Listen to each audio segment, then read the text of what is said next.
साले उगाच पुस्तकाची संगती केली. आज ज्यांच्याचमुळे नको नको ते ऐकावं लागतंय.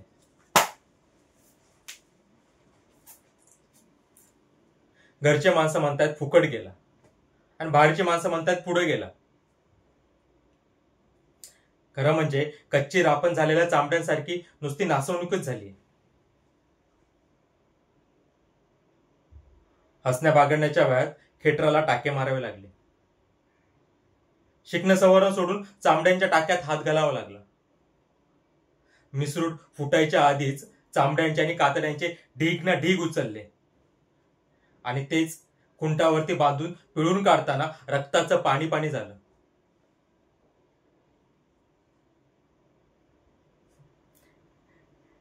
एकदा खुंटीवर अडकवलेल्या दप्तराकडे पाहत होतो.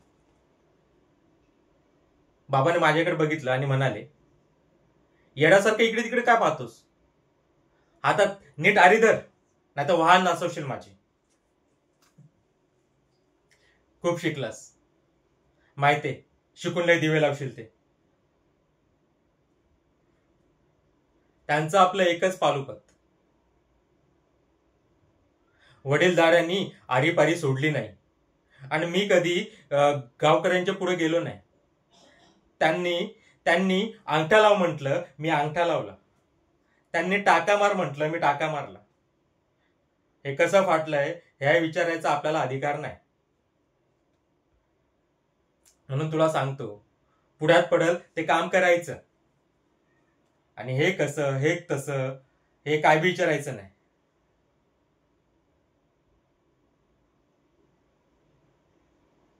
पण मी त्याला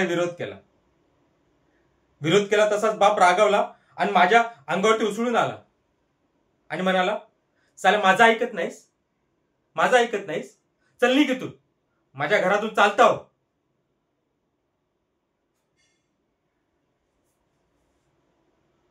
आणि नको नको तेच झालं.